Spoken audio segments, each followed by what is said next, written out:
Shalom, selamat pagi saudara yang terkasih di dalam Tuhan Yesus Kristus. Selamat berjumpa kembali di dalam renungan pagi hari ini. Sebelum kita membaca dan merenungkan firman Tuhan, marilah kita bersama-sama mempersiapkan hati dan pikiran kita dan memohon tuntunan Roh Kudus. Mari kita berdoa. Selamat pagi Bapa di sorga, Allah yang Maha Pengasih dan Maha Baik. Terima kasih untuk penjagaan-Mu semalaman, sehingga kami bisa tidur dengan nyenyak. Terima kasih untuk pagi yang indah yang Kau sediakan untuk kami. Saat ini kami rindu untuk mendengarkan firman-Mu yang menjadi sumber kekuatan di dalam kehidupan kami. Amin. Saudara yang dikasihi Tuhan, renungan firman Tuhan pada pagi hari ini terambil dari Yohanes pasal 15 ayat 16. Saya akan membacakannya untuk kita. Bukan kamu yang memilih aku, tetapi akulah yang memilih kamu. Dan aku telah menetapkan kamu supaya kamu pergi dan menghasilkan buah, dan buahmu itu tetap, supaya apa yang kamu minta kepada Bapa dalam namaku diberikannya kepadamu. Demikian pembacaan firman Tuhan.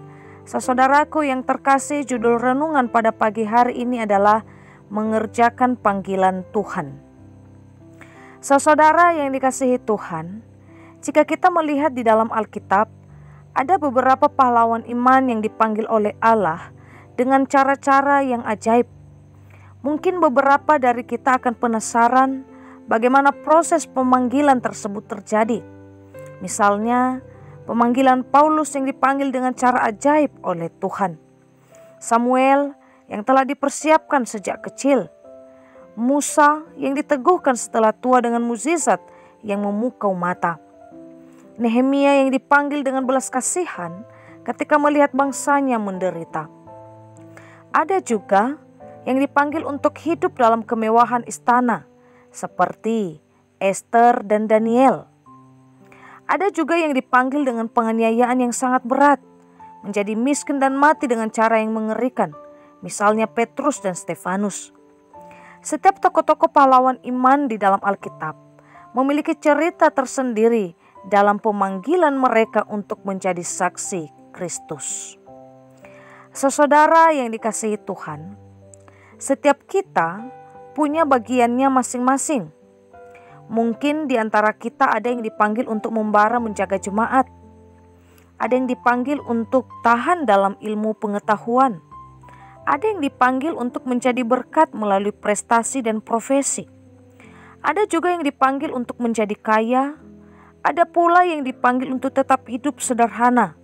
Bahkan ada yang dipanggil untuk tetap berdiam diri. Itu adalah sebuah kebenaran. Ketika kita dengan yakin mampu memahami bahwa Allah Sang Pencipta yang memanggil kita untuk dapat menikmati panggilan setiap kita. Namun satu hal yang perlu kita mengerti adalah bahwa kita mengerjakan apa yang diperintahkan oleh Tuhan. Dia yang memanggil kita dan kita harus menjalaninya dengan lapang dada dan ucapan syukur. Saudara yang dikasihi Tuhan, kesalahan yang sering dilakukan banyak orang adalah ketika dia mengejar panggilan yang bukan untuknya dan dia menolak untuk mengerjakan apa yang telah Tuhan suruh untuk dikerjakannya. Janganlah kiranya kita terjebak dengan keduanya. Namun, marilah kita berdoa dan tanyalah kepada Tuhan, carilah isi hatinya dan kerjakanlah apa yang telah Ia suruh untuk kita kerjakan. Demikianlah renungan pada pagi hari ini. Tuhan Yesus memberkati. Kita akan menutup renungan ini dalam doa. Tetapi jika saudari ingin didoakan secara khusus, bisa menghubungi email kami. Kerinduan kami agar channel ini menjadi berkat bagi banyak orang. Mari kita berdoa. Tuhan Yesus yang baik, kami yakin dan percaya bahwa setiap kami memiliki panggilan tersendiri terhadap apa yang akan kami lakukan dan kerjakan di dunia ini. Tuntunlah kami untuk memahami apa yang ingin kami kerjakan sesuai dengan panggilan-Mu, dan pimpinlah kami untuk mampu melakukan pekerjaan akan panggilan-Mu di dalam hidup kami. Amin. Saudara, mulailah harimu, kiranya kasih dan anugerah Tuhan senantiasa melimpah di dalam kehidupanmu. Muliakanlah Tuhan di dalam setiap aktivitasmu, dan jadilah saksi hidup bagi firman-Nya. Roh Kudus menyertai kita semua, sampai berjumpa kembali di renungan berikutnya. Tuhan Yesus memberkati.